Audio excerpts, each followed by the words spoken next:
Washington ডিসিতে যে গুলিকাণ্ড ঘটেছে তার সঙ্গে আব্বাস আরাকচির এই মস্কো সফরের কোনো সম্পর্ক নেই তো, কোনো লিঙ্ক নেই তো? রাশিয়ায় কি তাহলে ডোনাল্ড ট্রাম্পকে টার্গেট করেছিল? কিন্তু কেন? এবারও যেমন একই রকম অভিযোগ উঠছে, তার কারণ কিন্তু বিস্তর রয়েছে।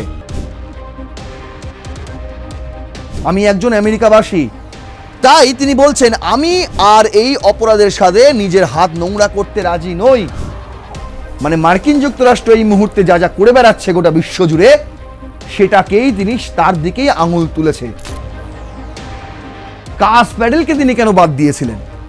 কেন কাস প্যাটেল তার টার্গেটে ছিল না?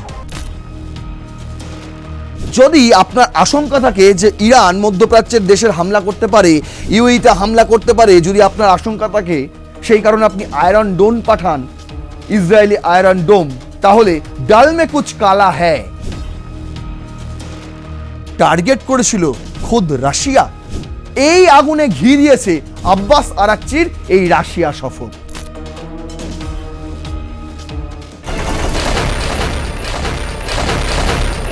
ওয়াশিংটন ডিসিতে সাংবাদিকদের নৈশভোজে হঠাৎ চলল গুলি। একটি নয়, একাধিক গুলি। আর লক্ষ্যকে ছিল, বলা হচ্ছে নাকি লক্ষ্যে ছিলেন স্বয়ং মার্কিন প্রেসিডেন্ট ডোনাল্ড ট্রাম্প, ছিলেন ভাইস প্রেসিডেন্ট জেডি ভান্সো সহ আরও অনেকেই। কিন্তু যে বন্দুকধারী গুলি চালিয়েছিল ওয়াশিংটন ডিসিতে, তাকে ইতিমধ্যেই গ্রেপ্তার করা হয়েছে, তাকে জিজ্ঞাসাবাদ করা হচ্ছে এবং তার একটি ম্যানিফেস্টো ইতিমধ্যেই প্রকাশ্যে এসে গিয়েছে যে কেন তিনি এই ধরনের ঘটনা ঘটালেন। আর অন্যদিকে ইসলামাবাদে দ্বিতীয় দফার বৈঠকের নামে যে বৈঠক হওয়ার কথা ছিল বা হয়েছে একপাক্ষিক, সেটা পুরোপুরি ব্যর্থ। সেই বৈঠকের পর ইরানের পররাষ্ট্রমন্ত্রী আব্বাস আরাকচি তিনি প্রথমত যান ওমানে, মাস্কাটে, তারপর আবার ইসলামাবাদে তিনি ফেরেন। এবার ইসলামাবাদ থেকে তার গন্তব্য হয় মস্কো। সেখানে পুতিনের সঙ্গে তিনি একান্ত সাক্ষাৎকার করেন। দুয়ে দুয়ে চার করে দিয়ে অনেক বিশ্লেষক, অনেক আন্তর্জাতিক বিশ্লেষক এই ধারণায় এসে পৌঁছচ্ছে যে ওয়াশিংটন ডিসিতে যে গুলিকাণ্ড ঘটেছে তার সঙ্গে আব্বাস আরাকচির এই মাস্কাট সফর, এই মস্কো সফরের কোনো সম্পর্ক নেই তো, কোনো লিঙ্ক নেই তো? অনেকে আবার এক ধাপ উঠে গিয়ে বলছেন যে ডোনাল্ড ট্রাম্পকে টার্গেট রাশিয়া করেনি তো। কারণ এর আগেও আপনারা দেখেছিলেন যখন জো বাইডেন ছিলেন মার্কিন প্রেসিডেন্ট 2024 সাল সম্ভবত, সেই সময়ও পেনসিলভেনিয়াতে ডোনাল্ড ট্রাম্পকে লক্ষ্য করে একাধিক রাউন্ড গুলি চালানো হয়েছিল। সেক্ষেত্রেও যে বন্দুকধারীকে গ্রেফতার করা হয়েছিল তার সঙ্গেও কোনো রকম রাশিয়া কিংবা অন্যান্য কোনো দেশের লিঙ্ক খুঁজে পাওয়া যায়নি। তা সত্ত্বেও এই ধরনের অভিযোগ উঠেছিল যে ওই ঘটনার পেছনে রাশিয়ার হাত নেই তো। এবারও যেমন একই রকম অভিযোগ উঠছে, তার কারণ কিন্তু বিস্তর রয়েছে। একাধিক ইনফরমেশন লিঙ্ক আপ করালে গোটা বিষয়টা জলের মতন স্বচ্ছ হয়ে যাবে আপনার চোখের সামনেও। তাহলে চলুন শুরু করছি রণক্ষেত্র। আপনাদের সঙ্গে রয়েছে আমি নারায়ণ। আজ আমাদের হেডলাইন, যে প্রশ্ন উঠছে গোটা বিশ্বজুড়ে যে রাশিয়া টার্গেটস ট্রাম্প। রাশিয়ায় কি তাহলে ডোনাল্ড ট্রাম্পকে টার্গেট করেছিল? কিন্তু কেন? চলুন খতিয়ে দেখা যাক। প্রথমত এই প্রশ্নের উত্তর জানতে গেলে আপনাকে জানতে হবে এই মুহূর্তে ইরান মধ্যপ্রাচ্য যুদ্ধ ঠিক কোন জায়গায় অবস্থান করছে। এই মুহূর্তে দেখুন, লাস্ট আপডেট হিসেবে আপনাদের সামনে রেখেছি আল জাজিরার এই হেডলাইন, যেখানে লাইভ আপডেট থেকে হেডলাইন রয়েছে যে Araghchi to meet Putin, Trump says Tehran can call for talks. প্রথমে জানা গিয়েছিল যে ইসলামাবাদে আলোচনা হবে, কিন্তু আলোচনা কার সঙ্গে কার হবে? আব্বাস আরাকচি তিনি আগেই জানিয়েছিলেন যে তিনি শুধুমাত্র ইসলামাবাদের প্রতিনিধিদের সঙ্গেই তিনি আলোচনা করবেন, অর্থাৎ আসিম মুনির, শেহবাজ শরীফ, এদের সঙ্গে তিনি আলোচনা করবেন, ইসাকদার। দেখা গেল সেখানে যে মার্কিন প্রতিনিধিদের পাঠানোর কথা ছিল তারা সশরীরে না এসে ফোনেই একটা আলোচনা সারলেন। তারাও কিন্তু ইসলামাবাদের প্রতিনিধিদের সঙ্গেই কথাবার্তা বললেন। আর অন্যদিকে আরাকচির সঙ্গে যে ইসলামাবাদের বৈঠক চলছিল সেখানে আরও দুটি দেশ ওমান এবং রাশিয়াও যোগদান করেছিল। তার পরবর্তীতে আমরা দেখলাম কি, ইসলামাবাদ থেকেই চলে গেলেন ওমানে আরাকচি, আবার ফিরলেন ইসলামাবাদে, আবার ইসলামাবাদ থেকে তিনি গেলেন রাশিয়াতে। এইখানেই গোটা গল্পটা লুকিয়ে রয়েছে। আর সে কারণেই অনেক আন্তর্জাতিক বিশ্লেষক এই ধারণায় এই প্রশ্ন উত্থাপন করছে যে ওয়াশিংটন ডিসিতে গুলিকাণ্ডের নেপথ্যে রাশিয়ার হাত নেই তো। দেখুন, ইতিমধ্যেই আরাকচির সঙ্গে পুতিনের কিন্তু সাক্ষাৎ হয়ে গিয়েছে। এই ছবি তখনকার যখন আরাকচি মস্কোতে গিয়ে পৌঁছন সেই সময়।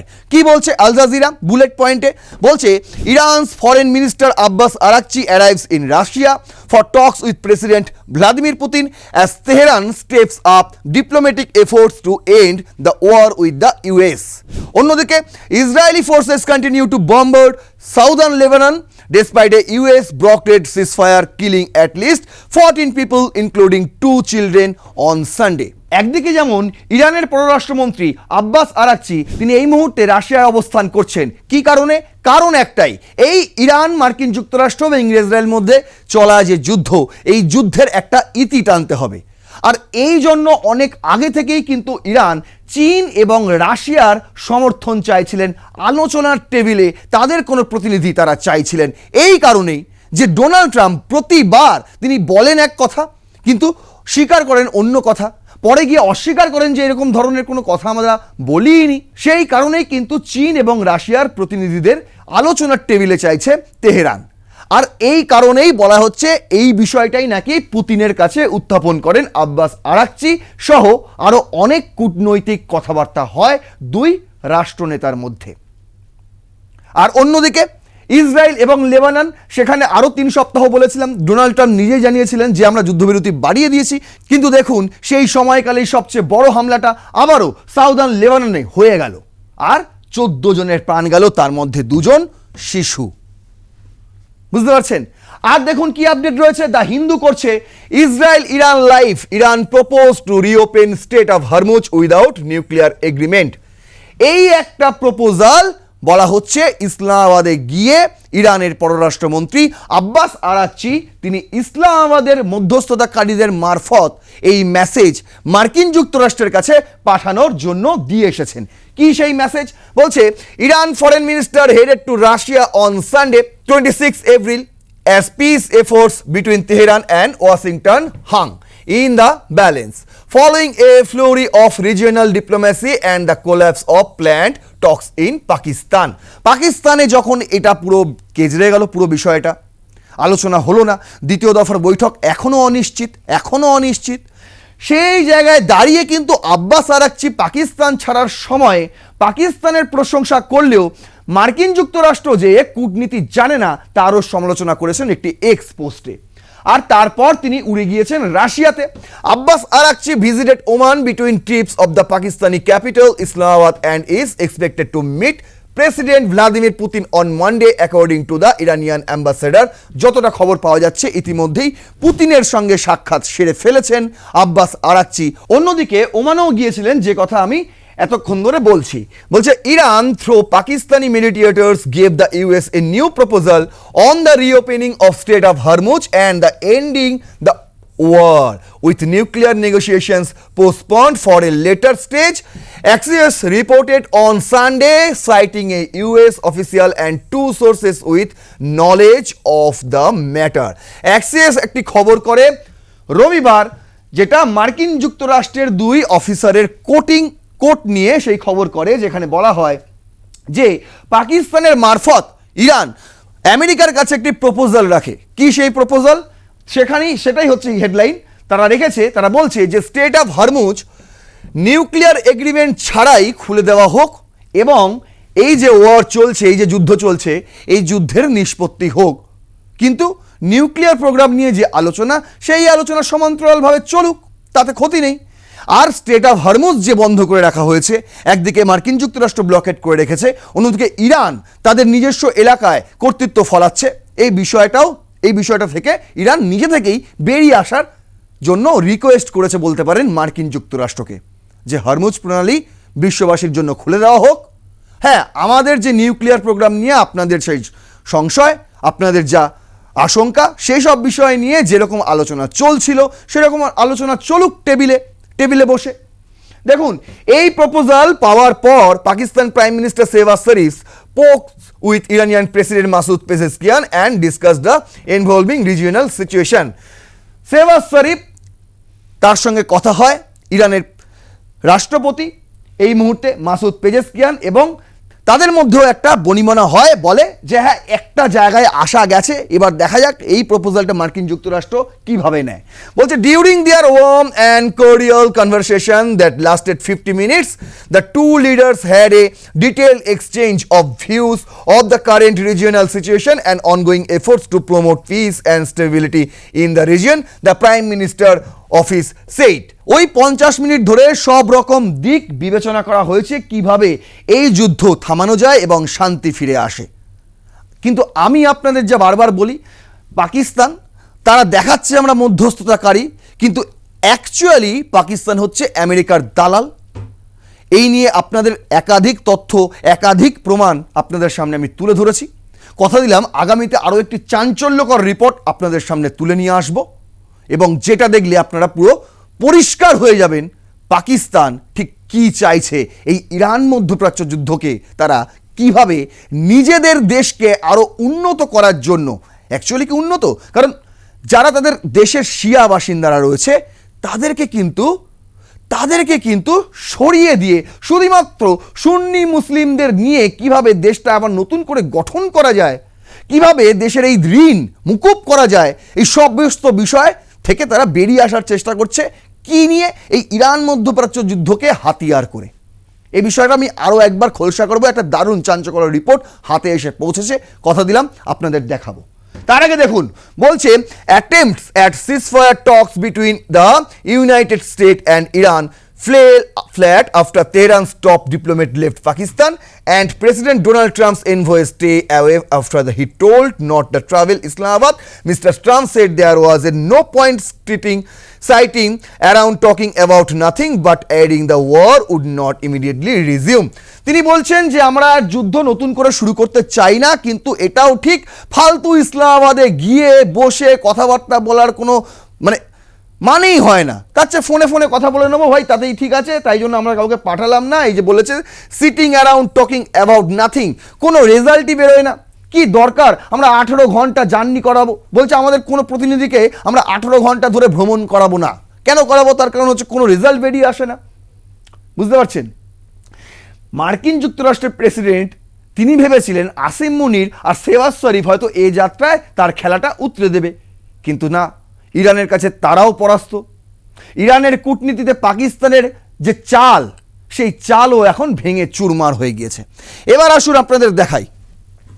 বলছে অন্যদিকে ইসরায়েল আর লেবাননের কি খবর, সেদিকটাও দেখতে হবে। তার কারণ একটা ডোনাল্ড ট্রাম্পের ওয়াশিংটন ডিসিতে একটা নৈশ ভোজে হঠাৎ এই ধরনের বন্দুক নিয়ে সেই নৈশ ভোজে এন্ট্রি করে দিল একটা আননোন ব্যক্তি, যাকে কেউ চেনে না, নিরাপত্তা বেষ্টনী পার করে সে চলে গেল একদম ডোনাল্ড ট্রাম্পের প্রায় পাশাপাশি। সেখান থেকে তিনি একাধিক রাউন্ড গুলি চালাচ্ছেন। বুঝতে পারছেন গল্পটা কোথায়? শুধু কি ইরান মধ্যপ্রাচ্য, রাশিয়া? হ্যাঁ, রাশিয়াতে গেছে আরাকচি, সেই জন্য রাশিয়ার নাম উঠছে অনেকে বলছে, কিন্তু আদৌ কি তাই? একদম শেষ পর্যন্ত আপনাদের এই পুরো বিষয়টা খোলসা করে দেবো। কিন্তু দেখতে হবে এর মধ্যে ইসরায়েল এবং লেবাননের যে হেজবুল্লাহর মধ্যে যা চলছে, অন্যদিকে ইয়েমেনের হুতি, তাদের মধ্যে যে সমস্ত সংঘাত চলছে, কনফ্লিক্ট চলছে এই মুহূর্তে, তাদের সঙ্গে কোনো যোগসাযোগ নেই তো এই ডোনাল্ড ট্রাম্পকে লক্ষ্য করে গুলি চালানো বন্দুকধারী ওই ব্যক্তির। সেদিকটাও কিন্তু খতিয়ে দেখতে হবে। সেই কারণেই আমি আপনাদের জন্য এই বিষয়টা রেখেছি যে দেখুন এই মুহূর্তে লেবাননে কি চলছে। দেখুন, রয়টার্স লিখছে Israeli strike kill 14 in Lebanon as Israel wants resident to leave towns beyond buffer zone. বলছে শহর ছেড়ে চলে যাও। আরে দক্ষিণ লেবাননের যারা বাসিন্দা, স্থানীয় বাসিন্দা, তাদেরকেই বলা হচ্ছে আমরা এখানটা বাফার জোন বানাবো, তার জন্য তোমরা কি করো, তোমরা চলে যাও। আমরা এখানে বাফার জোন বানিয়ে আমরা হেজবুল্লাহর সঙ্গে লড়াই করব। আর সেই লড়াইয়ের নমুনা দিতে গিয়ে 14 জন স্থানীয় বাসিন্দাকে মেরে এসছে আইডিএফ। দেখুন কি গল্প লিখছে ইসরায়েল। বলছে Israel strike killed 14 people of wounded 37 on Sunday। 37 জন আহত, গুরুতর আহত। Lebanon's health minister said as the Israeli military warned residents to leave 7 towns beyond the buffer zone it occupied before a ceasefire that has failed to fully halt hostilities. কিসের যুদ্ধবিরোধী মশাই? Donald ট্রাম্পকে গিয়ে জিজ্ঞাসা করুন। এখানে লেবাননের স্বাস্থ্যমন্ত্রী বলছে যুদ্ধবিরতি পুরোপুরি ব্যর্থ হয়েছে, ফেল হয়েছে, আর সেই কারণেই আইডিএফ আবার এসে হামলা চালিয়েছে। শুধু হামলাই নয়, তারা হুমকি দিচ্ছে রীতিমতো যে এই 7টি শহর, লিটানি নদীর ধারে 7টি শহর থেকে যারা সেখানকার বাসিন্দা, স্থায়ী বাসিন্দা, তাদেরকেই বলা হচ্ছে যান এখান থেকে উঠে চলে যান, আমরা এই জায়গাটা ব্যবহার করব, যুদ্ধের জন্য ব্যবহার করব, আপনারা এখানে থাকতে পারবেন না। কোথায় যাবে তারা? কোথায় যাবে? দেখুন কি বলছে, Sunday's death toll including 2 children and 2 women, দুজন শুধু শিশু নয়, তার মধ্যে 2জন মহিলাও রয়েছে। And the health minister added in a statement Israel said one of its soldier was also killed fragile ceasefire came under further strain. বলছে এই যে হামলা এবং পাল্টা হামলায় তারা শুধু হামলা চালাবে, হেজবুল্লাহ কি বসে বসে দেখবে? হেজবুল্লাহর পাল্টা হামলায় একজন আইডিএফ কর্মী, একজন সোলজার, ইসরায়েলি সোলজার, তারও মৃত্যু হয়েছে। শোনা যাচ্ছে তার বয়স মাত্র 19। ভাবুন তার কি দোষ ছিল? সে তো যুদ্ধ করতে গেছে নেতানিয়াহুর হয়ে। কই নেতানিয়াহুর পরিবারের তো কোনো ক্ষতি হচ্ছে না, কিন্তু দেখুন ইসরায়েলি সোলজারদের যে পরিবার, তারা কিন্তু একের পর এক তাদের প্রিয়জনকে হারাচ্ছে। অ্যাক্সিয়াস করেছে খবর, বলছে Israel sent Iron Dome system and troops to UAE during Iran war. Donald Trump তিনি মুখে বলছেন যে যুদ্ধ আমি আবার রিজিউম করতে চাই না, মুখে বলছেন। গতকালই আপনারা আমি দেখিয়েছি তিনি 1 ঘন্টা আগে একটা কথা বলেন, 1 ঘন্টা পরে তার কথা বয়ান বদলে যায়। বুঝতে পারছেন? সেই ডোনাল্ড ট্রাম্প এখন তিনি বলছেন যে আমি কোনো মতেই, ঠিক আছে আলোচনা হয়নি হবে একদিন নিশ্চয়ই, কিন্তু আমরা আর যুদ্ধটাকে রিজিউম করতে চাইছি না। অন্যদিকে আমি দেখিয়েছি যে কি অবস্থা, মার্কিন যুক্তরাষ্ট্রের যুদ্ধ বিমানগুলো মধ্যপ্রাচ্যে আবার মোতায়েন করা হচ্ছে। দেখিয়েছি আপনাদের কিভাবে ডোনাল্ড ট্রাম্প হঠাৎ করেই একটি বৈঠকে নিউক্লিয়ার কোর্স ব্যবহারের জন্য উতলা হয়ে উঠেছিলেন, দেখিয়েছি আপনাদের। সেই ডোনাল্ড ট্রাম্প এখন যেটা বলছেন সেটা কি মেনে নেওয়া যায়? দেখুন তার কথার সঙ্গে বাস্তবের কিন্তু আকাশ পাতাল ফারাক, এক্ষেত্রেও তাই হচ্ছে। যখন ডোনাল্ড ট্রাম্প বলছে আমরা নতুন করে যুদ্ধ শুরু করতে চাই না, তখনই ইসরায়েল ইউএইতে, ইউনাইটেড আরব এমিরেটসে আয়রন ডোম পাঠাচ্ছে। শুধু তাই নয়, ট্রুপস পাঠাচ্ছে। দেখুন কে করছে, অ্যাক্সিয়াস করছে এই খবর, বলছে Israel send the United Arab Emirates and Iron Dome air defence system with troops to operated it early in the war with Iran. আচ্ছা যদি ইরানের ওপর হামলা না হয়, যদি ইরানের ওপর হামলা না হয়, এই যে ইরানের ওপর যদি হামলা না হয়, তাহলে ইরানও ইউএইর ওপর হামলা করবে না, স্বাভাবিক বিষয়। ইউএই কেন, কোনো মধ্যপ্রাচ্যের দেশের ওপরই হামলা করবে না। আর যদি আপনার আশঙ্কা থাকে যে ইরান মধ্যপ্রাচ্যের দেশের হামলা করতে পারে, ইউএইতে হামলা করতে পারে, যদি আপনার আশঙ্কা থাকে, সেই কারণে আপনি আয়রন ডোম পাঠান, ইসরায়েলি আয়রন ডোম, তাহলে ডাল মে কুছ কালা হ্যায়, এটা বুঝে নিতে হয়। এটা বুঝতে বিশেষ কিছু মাথা ঘাটাতে হয় না। বলছে কি 2 Israeli officials and the US officials tell Axios, 2জন ইসরায়েলি এবং একজন মার্কিন অফিসার এই খবর জানিয়েছে যে তারা ইসরায়েলি আয়রন ডোম ইতিমধ্যেই আরব আমিরাতে সেটিং করে দিয়েছে, এয়ার ডিফেন্স সিস্টেম। বুঝতে পারছেন? তারপর কি বলছে, হোয়াই ইট ম্যাটার্স, কেন এটা গুরুত্বপূর্ণ। The military security and intelligence cooperations between Israel and the UAE has reached new heights during the war. বলছেন নতুন করে আবার তারা একটা শিখরে পৌঁছানোর চেষ্টা করছে। The unpredictable deployment of the Iron Dome system during the war was not previously made public. নাকি এই গল্প অনেক দিন ধরেই চলছিল, প্রস্তুতি অনেক দিন ধরেই চলছিল ইউএইতে আয়রন ডোম পাঠানোর, কিন্তু এই খবর প্রকাশ্যে আনা হয়নি। এতদিন বাদে অ্যাক্সিয়াস এই খবর প্রকাশ্যে আনে। কি বলছে, driving the news since the beginning of the war the UAE has been targeted by Iran more than any other country in the region. According to the Emirates ministry the defence, Iran fired around 550 ballistic and cruise missile and more than 2200 drone at the UAE, বলছে 2200টি drone attack হয়েছে ইউইতে, Iran করেছে এরই মাঝে এই যুদ্ধকালীন পরিস্থিতিতে। শুধু তাই নয়, 550টি ব্যালিস্টিক মিসাইল এবং ক্রুজ মিসাইলের হামলা হয়েছে ইউএইতে। আগামী দিনে যাতে না হয়, যাতে হলেও ঠেকানো যায়, সেই কারণে এবার তাদের সৈন্য পাঠানো হয়েছে, আইডিএফ কর্মী, আর একই সঙ্গে এয়ার ডিফেন্স সিস্টেম আয়রন ডোম পাঠানো হয়েছে ইউএইতে। বুঝতে পারছেন? এইখানে আমার প্রশ্ন এইখানেই, যদি মনে হয় আমরা ইরানে হামলা করব না, তাহলে ইরানও হামলা করবে না, ঝামেলা মিটে গেল। যদি আপনার মনে হয় যে ইরান হামলা করতে পারে, তাহলে আপনার মনে কু গাইছে, তাহলে আপনিও মনে মনে ভাবছেন আমরাও ইরানে হামলা করবো। আমি দেখিয়েছি না ইসরায়েলি এয়ারপোর্টে কি অবস্থা, রিফিউলিং বিমান একের পর এক সাজিয়ে দাঁড় করানো রয়েছে। কিসের জন্য? যদি নতুন করে যুদ্ধের তৎপরতা না থাকে, তাহলে এই ধরনের তৎপরতা কেন দেখা যাচ্ছে ভাই? এই ধরনের ছবি কেন উঠে আসছে? বড় প্রশ্ন। দেখুন, এই মুহূর্তে লেবাননের এই ছবিটা দেখাচ্ছি, এই যে লেবানন এবং ইসরায়েলের যে বর্ডার, সেই বর্ডার প্রায় ভেঙে গেছে একটা জায়গায়, সেখান থেকেই যাতায়াত হচ্ছে ইসরায়েলি আইডিএফ কর্মীরা। দেখুন, এখানে তারা সারাক্ষণের জন্য মোতায়েন রয়েছে, ভেতরে যাচ্ছে, বাইরে আসছে, মানে নিজেদের দেশ ভেবে নিয়েছে আর কি। লেবানন হচ্ছে যা খুশি তাই করতে পারি। আর দক্ষিণ লেবাননে স্থানীয় বাসিন্দাদের থ্রেট করা হচ্ছে, আপনারা এখান থেকে চলে যান। বুঝতে পারছেন কেন হচ্ছে এই গল্পগুলো? আর এর সঙ্গে ওয়াশিংটন ডিসিতে গুলিকাণ্ডের সম্পর্ক কি, যোগসাজশ কি, লিঙ্ক কি, সেটা বুঝতে হলে আপনাদের দেখাই অ্যাকচুয়ালি ওয়াশিংটন ডিসিতে ঘটেছিলটা কি। What happened? বিবিসি করছে, বলছে what we know about shooting at white house correspondent dinner.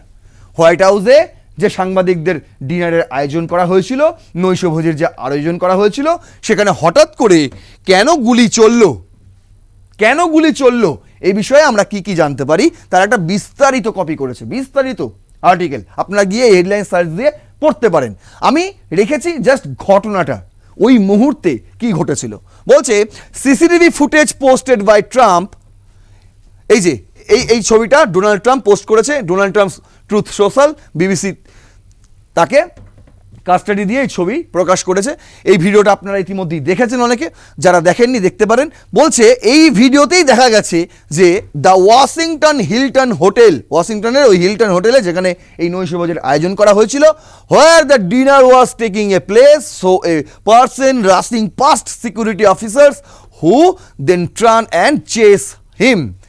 এই ভিডিওতেই দেখা গেছে ওই সময় নৈশভোজ প্রায় শুরু হবে, এরকম একটা সময়ে দেখা গেল কি একটি লোক সিকিউরিটি নিরাপত্তা কর্মীদের সরিয়ে দিয়ে একদম দ্রুত গতিতে তিনি দৌড়ে বেরোতে চাইছেন। এই সময় দেখতে পাচ্ছেন সেই ভিডিওতে, আর সেই সময় তাকে চেস করে নিরাপত্তা রক্ষীরা তাকে ধরে ফেলে। কি বলছে? Police said security officials and the suspect exchanged fire. Citing police sources, CBS said at least 5 to 8 shots were fired. A secret service agent was struck in the exchange but has since been released from hospital. CBS কে quote করে একজন বলা হচ্ছে যে police বলছে যে সেখানে প্রায় 5 থেকে 8 রাউন্ড গুলি চালানো হয়েছিল, 5 থেকে 8টি শট করা হয়েছিল, এবং তার মধ্যে একজন সিক্রেট সার্ভিসের এজেন্ট তিনি আহত হন, গুরুতর আহত হন। তারপর তাকে হসপিটালেও নিয়ে যাওয়া হয়, আর সেখান থেকে পরে তাকে রিলিজ দেওয়া হয়। এই যে দেখতে পাচ্ছেন জেডি ভান্স সবার আগে গুলি চালানোর সঙ্গে সঙ্গে তিনি চেয়ার ছেড়ে কোথায় গিয়ে গা ঢাকা দেন। আর ডোনাল্ড ট্রাম্প, লেডি ট্রাম্প, তাদেরকেও সঙ্গে সঙ্গে নিরাপত্তা রক্ষীরা একদম নিরাপদ জায়গায় সরিয়ে নিয়ে যায়। দেখেছেন সেই চাঞ্চল্যকর ভিডিও, মানে গুলি চালানোর পর মুহূর্তে যে চাঞ্চল্য সৃষ্টি হয়ে গিয়েছিল হিলটন হোটেলে, সেই বিষয়টাও কিন্তু আপনারা ইতিমধ্যে দেখেছেন। আর এই ঘটনায় ধরা পড়েছে কে? এই ব্যক্তি। কি নাম এই ব্যক্তির? দেখুন, এই ব্যক্তির নাম বলছে কোল থমাস অ্যালেন। তিনি থাকেন হচ্ছে টরেন্সের, ক্যালিফোর্নিয়ার টরেন্সে থাকেন। Is the suspect now in custody following the shooting outside the hotel? He was stopped at a security checkpoint before he could reach the ballroom where the president and guests had gathered. যেখানটা করে Donald Trump ছিলেন, president ছিলেন, এবং প্রায় 250 জন অতিথি ছিলেন সেই নৈশভোজে। সেই জায়গায় তিনি নিরাপত্তা বেষ্টনী টপকে হাতে বন্দুক নিয়ে পৌঁছে গেলেন। ভাবুন, এনডিটিভি ওয়ার্ল্ড করেছে, বলছে 10 মিনিট আগে, before 10 minutes firing at Trump event, shooter sent a manifesto to family. এই যে ম্যানিফেস্টো ইতিমধ্যেই প্রকাশ্যে এসে গিয়েছে। তিনি একটি ম্যানিফেস্টো, মানে এই শ্যুট করার আগে 10 মিনিট আগে একটি ম্যানিফেস্টো তার পরিবারের সদস্যদের কাছে পাঠিয়েছিলেন। সেটাই বলা হচ্ছে যে the manifesto sent 10 minutes before the shooting. কি ছিল? বলছে about 10 minutes before Allen open fire he sent what was the described as an anti-Trump manifesto to members of his family. A New York Post report citing a US official revealed the document was later handed to police by a relative.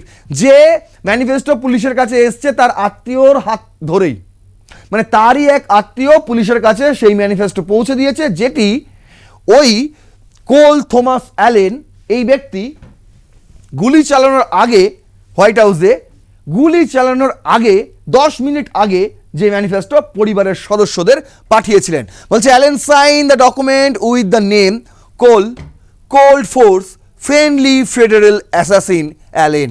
তিনি ওই ম্যানিফেস্টোতে নিজের সই করেছিলেন এই নামে। প্রথমে লিখেছিলেন কোল, তারপর লিখেছিলেন কোল্ড ফোর্স, তারপর লিখেন ফ্রেন্ডলি ফেডারেল অ্যাসাসিন অ্যালেন। কেন? তার আগে জানতে হবে আপনাকে যে তার ম্যানিফেস্টোতে কি ছিল। কি ছিল তার ম্যানিফেস্টোতে? বলছে তিনি নিজেকে ফ্রেন্ডলি ফেডারেল অ্যাসাসিন বলে উল্লেখ করেছেন। জানা যাচ্ছে ইতিমধ্যেই যে তার সঙ্গে আর কারোর যোগসাজশ নেই। অ্যালন ওলফ বলা হচ্ছে। ট্রাম্প প্রশাসনের কর্মকর্তাদের হাইয়েস্ট র্যাঙ্কিং থেকে লোয়েস্ট টার্গেট করার পরিকল্পনা লিখেছিলেন সেই ম্যানিফেস্টোতে, কিন্তু সেখানে ছিলেন না কাশ প্যাটেল, যিনি FBI ডিরেক্টর। তাকে বাদ দিয়েছিলেন। কাশ প্যাটেল বাদে আমি প্রত্যেককে, ডোনাল্ড ট্রাম্পের হায়েস্ট র্যাঙ্কিং থেকে লোয়েস্ট র্যাঙ্কিংয়ের প্রত্যেক অফিসারকে আমি টার্গেট করতে চাই। কিন্তু কাশ প্যাটেল কেন বাদ গেলেন? কেন বাদ গেলেন? এখানে একটা বড় প্রশ্ন। বলছি গল্পটা। বলছে ট্রাম্পকে সরাসরি নাম না নিয়ে পেডোফাইল, রেপিস্ট অ্যান্ড ট্রেটার, যেটাকে বাংলায় বলে ধর্ষক, বিশ্বাসঘাতক বলে তিনি অভিযোগ করেছিলেন ওই ম্যানিফেস্টোতে। কি লিখেছিলেন? বলছে what my representatives do reflects on me and I am no longer willing to permit a paedophile, rapist and traitor to coat my hands with his crimes. আমার প্রতিনিধিরা যা করে তা আমার উপরও প্রতিফলিত হয়। আমি আর এই অপরাধের সাথে নিজেকে হাত নোংরা করতে রাজি নই। অনেক রাজনৈতিক বিশ্লেষক এই গুলিকাণ্ডের সঙ্গে ইরান মধ্যপ্রাচ্যের যুদ্ধের কোনো সম্পর্ক খুঁজে পাচ্ছেন না, তারা খুঁজতে চাইছেন না। কিন্তু দেখুন তার এই একটি লাইনে কিন্তু স্পষ্ট তিনি বলতে চেয়েছেন যে আমার প্রতিনিধিরা, মানে আমার প্রতিনিধি কারা? আমার প্রতিনিধি আমার প্রেসিডেন্ট ডোনাল্ড ট্রাম্প। তারাই যদি কোনো ভুল কাজ করে সেই ভুলের দায় কিন্তু আমার ওপরও বর্তায়, কারণ আমি একজন মার্কিনী, আমি একজন আমেরিকাবাসী। তাই তিনি বলছেন আমি আর এই অপরাধের সাথে নিজের হাত নোংরা করতে রাজি নই।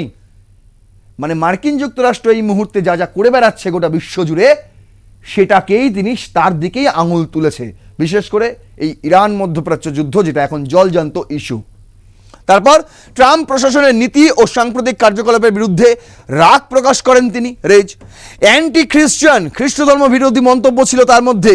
তিনি খ্রিস্টানদের প্রতি ঘৃণা দেখিয়েছেন বলে ট্রাম্প নিজে এই বিষয়টি উল্লেখ করেছেন এবং তার ম্যানিফেস্টো পড়েও কিন্তু FBI এমনটা তুলে ধরেছে যে তিনি খ্রিস্ট ধর্মের বিরোধিতা ছিলেন। কিন্তু এখানে বড় প্রশ্ন যে তিনি কাশ প্যাটেলকে কেন ওই বাদের তালিকায় রেখেছিলেন, তাকে কেন তিনি টার্গেট করেননি?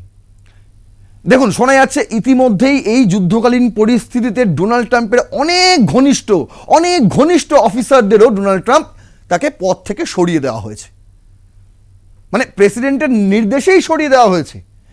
দেখুন আপাত দৃষ্টিতে কাশ প্যাটেল ডোনাল্ড ট্রাম্পের প্রচুর ঘনিষ্ঠ, কিন্তু তার বিরুদ্ধে যেসব ভুরি অভিযোগ উঠেছে তাতে কিন্তু একটা গল্প বলা যাচ্ছে অনেকদিন ধরেই উঠছে, অনেকেই বলছে যে কাশ প্যাটেল তাকেও হয়তো পদ থেকে সরিয়ে দেওয়া হলেও হতে পারে।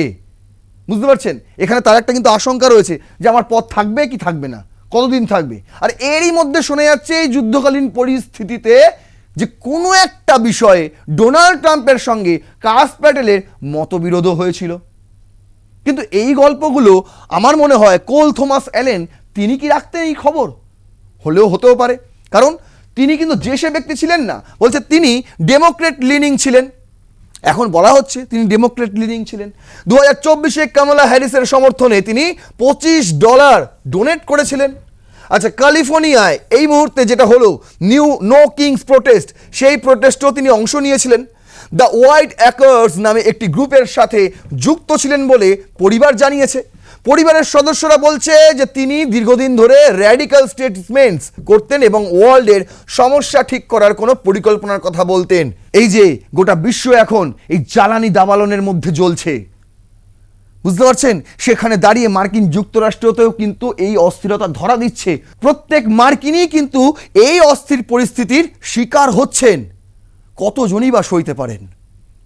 কতজনই বিপ্লবী মনোভাব থাকলে, বিপ্লবী মতবাদ থাকলে এই ধরনের মানুষ হলেও হতে পারেন যিনি বেশ কয়েকদিন ধরেই গোটা বিশ্বের সমস্যা ঠিক করার পরিকল্পনা করছিলেন বলে পরিবারের সদস্যরা জানিয়েছেন। হতে পারে তিনি ডেমোক্রেটিক লিডিং ছিলেন, হতে পারে তিনি কামালা হ্যারিসকে ভোটের সময় $25 ডোনেট করেছিলেন, হতে পারে তার চিন্তাধারায় পলিটিক্স, খ্রিস্টান মিশনারি, র্যাসিজম ইত্যাদি বিষয় ঘুরপাক খেত বলে তার বোনকে জিজ্ঞাসাবাদে জানা গেছে। কিন্তু তিনি গোঁড়া ছিলেন না, এটুকু বোঝা যাচ্ছে। যে সমস্ত জায়গাগুলো মানুষকে বিদ্বেষমূলক জায়গায় নিয়ে চলে যায়, হিংসা শেখায়, সেখান থেকেই তার এই হিংসার উৎপত্তি, বুঝতে পারছেন? এটুকু বোঝা যাচ্ছে। কিন্তু এখানেও একটা গল্প রয়েছে। ফাইনাল কোশ্চেন কিন্তু ওই একই জায়গায় ঘুরে ফিরে আসছে। কাস প্যাটেলকে তিনি কেন বাদ দিয়েছিলেন? কেন কাস প্যাটেল তার টার্গেটে ছিল না? তাহলে কি নিজের পদ হারানোর আশঙ্কায় কাস প্যাটেল নিজেই এই থমাস অ্যালেনকে নিযুক্ত করেছিলেন? বড় প্রশ্ন, বড় প্রশ্ন। ইতিমধ্যে এই প্রশ্ন কিন্তু অনেক আন্তর্জাতিক বিশ্লেষকও তুলতে শুরু করেছে। আর যে প্রশ্ন সবচেয়ে বেশি ঘুরপাক খাচ্ছে, যে প্রশ্ন দিয়ে আজকের এপিসোড শুরু করেছিলাম, যে রাশিয়াই কি ডোনাল্ড ট্রাম্পকে টার্গেট করেছিলেন? দেখুন, এই মুহূর্তে থমাস অ্যালেনের সঙ্গে রাশিয়ার কোনো সম্পর্ক খুঁজে পাওয়া যায়নি, না ইরানের কোনো সম্পর্ক খুঁজে পাওয়া গেছে। তিনি একটি জায়গায় শুধু লিখেছেন, ওই ম্যানিফেস্টোতে একটি জায়গায় শুধু লিখেছেন যে আমি একটি বন্দুক নিয়ে ঢুকে গেলাম আর কোনো নিরাপত্তা রক্ষী আমাকে আটকালো পর্যন্ত না। এই কেমন জায়গা রে ভাই? এখানে তো কোনো ইরানি গুপ্তচর তারা আরও বড় বন্দুক নিয়ে ঢুকে যেতে পারে, তাকেও কোনো রকম বাধার সম্মুখীন হতে হবে না। এই ধরনের কথা তিনি ম্যানিফেস্টোতে লিখেছিলেন ইংরাজিতে। সেখান থেকে একটা ধারণা করা হচ্ছে তাহলে কি তিনি ইরান সমর্থিত? কিন্তু ইরানের কি এত টাকা রয়েছে?